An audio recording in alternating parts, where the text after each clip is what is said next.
అందరికీ నమస్తే. ఆంధ్రప్రభకి స్వాగతం. నేను మీ సంతోషి. ప్రస్తుతం మనతో ప్రముఖ రాజకీయ విశ్లేషకులైనటువంటి ప్రొడ్యూసర్ నటికుమార్ గారు ఉన్నారు.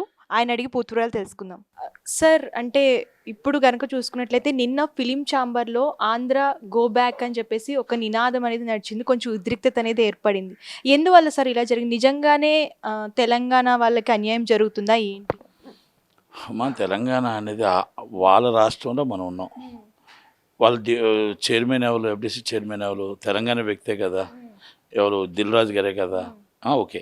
రెండోది, తెలంగాణ రాష్ట్రంలో సెటిలర్స్గా ఆంధ్ర గోబ్యాక్ అన్నా, ఎవరు గోబ్యాక్ అన్నా సెటిలర్స్గా ఇక్కడ ఉన్నాం.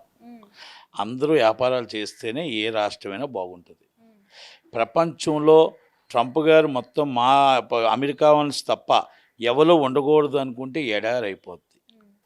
తెలంగాణ అయినా, ఆంధ్ర అయినా, తమిళనాడు అయినా, కర్ణాటక అయినా, ప్రపంచ దేశాలు ఎక్కడైనా అందరం కలిపి ఉంటేనే పరిశ్రమలు వస్తాయి, మనకి ఎంప్లాయ్మెంట్ వస్తుంది, ఇన్కమ్ వస్తుంది, మనకి మొత్తం టోటల్గా రాబడి వస్తుంది. మనమే రాష్ట్రాన్ని పాలించుకుందాము అంటే ఏ దేశము ఏ రాష్ట్రము అభివృద్ధి చెందదు. అది ఫస్ట్ మనం తెలుసుకోవాలి. అది నేను ఏ రాష్ట్రం కోసం ఏ జిల్లా కోసం చెప్పట్లే. ట్రంప్ గారు మొత్తం టోటల్గా మేమే ఉండాలి, మీరు ఎవరు ఉండకూడదు గోబ్యాక్ అంటే అమెరికా మాత్రమే ఉంటుంది. అంత స్థలం అంతా ఎడారి ఉంటుంది. వాళ్ళు ఎక్కడ బిజినెస్ అవుతుంది? అలాగే అమెరికా బ్రిటన్ అవ్వచ్చు, సో మెనీ ప్రపంచ దేశాలు అవ్వచ్చు. తెలంగాణ రాష్ట్రం కూడా అంతే. ఆంధ్ర వాళ్ళు ఉండొద్దు, పక్క రాష్ట్ర వాళ్ళు ఉండొద్దు, ఇంకో రాష్ట్రం వాళ్ళు ఉండొద్దు. ఎవరు ఉండొద్దు అంటే మీరే పాలించుకుంటారా? కాదు కదా. అంటే మన ఢిల్లీలో మనం ఎందుకుంటున్నాం? తెలంగాణ వాళ్ళందరూ కూడా మన భీమండిలో ఎందుకుంటున్నారు? తెలంగాణలో మహారాష్ట్రలో ఎందుకుంటున్నారు? తెలంగాణ వాళ్ళంతా గల్ఫ్లో ఎందుకుంటున్నారు కదా. అందుకే మన రాష్ట్రంలో మనమే ఉండాలి అనేది తప్పు. అన్ని రాష్ట్రాల వాళ్ళని గౌరవించాలి. నేనేమంటున్నానంటే, మీ గొడవ ఎందుకు వచ్చిందో, దేనికి వచ్చిందో, ఎలాగొచ్చిందో తెలియదు. డాక్టర్ సి నారాయణ రెడ్డి గారిది ఏదో పుస్తక ఆవిష్కరణకు దేనికో వచ్చారు. వచ్చిన వాళ్ళలో పెద్దలు మన శ్రీనివాస్ యాదవ్ గారు ఉన్నారు, శ్రీనివాస్ గౌడ్ గారు ఉన్నారు. శ్రీనివాస్ గౌడ్ గారు 10 సంవత్సరాలు చేశారు టూరిజం మంత్రిగా, 10 సంవత్సరాలు సినీ ఆటోగ్రఫీ మినిస్టర్గా చేశారు. అప్పుడు తెలంగాణ గుర్తు రాలేదా? అప్పుడు తెలంగాణ బిడ్డలు గుర్తు రాలేదా? అప్పుడు డాక్టర్ సి నారాయణ రెడ్డి గారు గుర్తు రాలేదా? పైడి జయరాజు గారు గుర్తు రాలేదా? ప్రభాకర్ రెడ్డి గారు గుర్తు రాలేదా? మరి 10 సంవత్సరాలు మీరు ఇప్పుడు ఏదైతే గొడవ పెట్టుకుంటే పెద్దలుగా మీరు పిలిచారో వాళ్ళందరూ మరి ఇదే 15 సంవత్సరాలు అయింది కదా ఫోటోలు పెట్టి. ఈ 15 సంవత్సరాల ఫోటోల్లో మరి ఆ ఫోటో చిన్నదుంది, పెద్దదుంది, లేకపోతే తక్కువ ఉంది, పెట్టలేదు అని 10 సంవత్సరాలు టీఆర్ఎస్ గవర్నమెంట్లో ఎందుకు అడగలేదు? మరి ఆ రోజు ఈ 10 సంవత్సరాల్లో ఈ సురేష్ బాబే పెద్దోడయ్యాడు. మరి వీళ్ళందరూ సినిమాలు ఆంధ్ర వాళ్ళు అందరూ ఆయనకి పక్కన ఫ్రెండ్స్ అయ్యారు. మరి తెలంగాణ వ్యక్తులు ఎవరో కనబడలేదే కదా. మరి ఇప్పుడు దిల్ రాజు గారు ఉన్నారు, మీరు ఎక్కడ ధర్నా చేయాలి? దిల్ రాజు గారు ఎఫ్డీసీ ఆఫీస్లో ధర్నా చేయాలి. లేదంటే 10 సంవత్సరాల పాటు మీరు నడిపినప్పుడు ఈ ఫోటోలు ఎందుకు మీరు ఎలా ఉంచారు? ఎందుకు ఈ సో మెనీ టైమ్స్ మీరు వచ్చారు కదా 10 సంవత్సరాల రాష్ట్రంలో. శ్రీనివాస్ యాదవ్ గారు, శ్రీనివాస్ గౌడ్ గారు, మీరు మా తెలంగాణ కవుల్ని, కళాకారుల్ని అందరినీ అవమానించారు, సినీ కళాకారులను అవమానించారు. ఈ ఫోటోలు ఇక్కడ పెట్టించవలసిన బాధ్యత మీ మీద లేదా అని అడగాలి. 100% ఫోటోలు పెట్టకపోతే తప్పే. కానీ ఇది సందర్భం కాదు. ప్రశ్నించవలసినది వచ్చిన వాళ్ళని. ఆ 10 సంవత్సరాలు ఏమయ్యింది? 15 సంవత్సరాలు అయింది ఆ ఫోటోలు పెట్టి.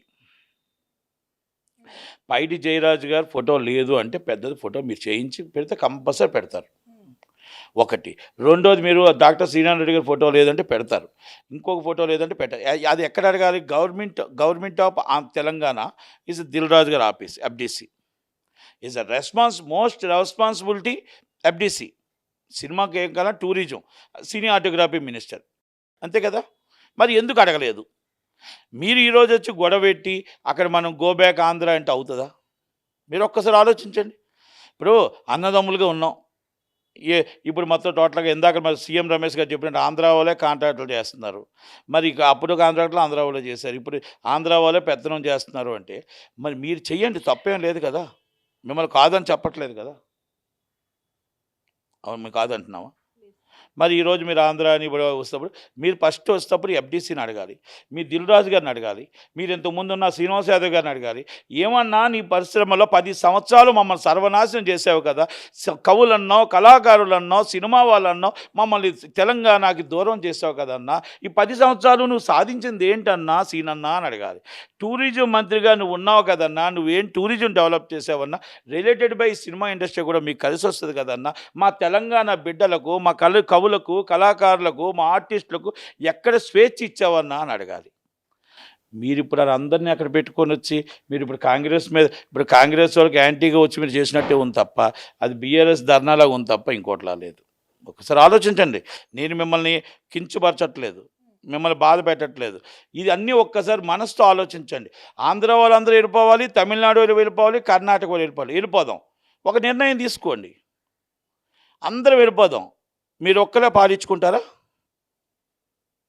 ఇప్పుడు ఆంధ్ర వాళ్ళు ఒక్కలే ఏంటి, అన్ని రాష్ట్రాల్లో వెళ్ళిపోదాం. మరి మీ రాష్ట్రాలు అందరూ ఎక్కడెక్కడ రాష్ట్రాల్లో అందరూ వచ్చిమనండి. అంటే ఇది మన భాషా భేదం కాదు.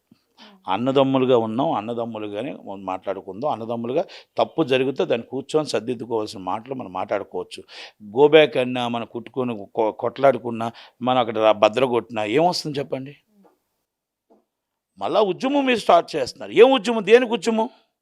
మీరు 10 సంవత్సరాలు ఉద్యమం చేసి మీరు తెలంగాణ సాధించుకొని 15 సంవత్సరాలు ఉద్యమం చేసి సాధించుకొని మళ్ళీ మీరు 10 సంవత్సరాలు మీ దగ్గరే గవర్నమెంట్ చేతిలో పెట్టుకొని మీరు కరెక్ట్గా చేసుకోలేక, మీ ఆర్టిస్టులు మీరు డెవలప్ చేసుకోలేక, మరి ఇదే దిల్ రాజు గారు ఆంధ్రప్రదేశ్లో కోట్లాది 100 కోట్ల వ్యాపారం చేస్తున్నాడు. ఆయన గోబ్యాక్ అంటున్నారా?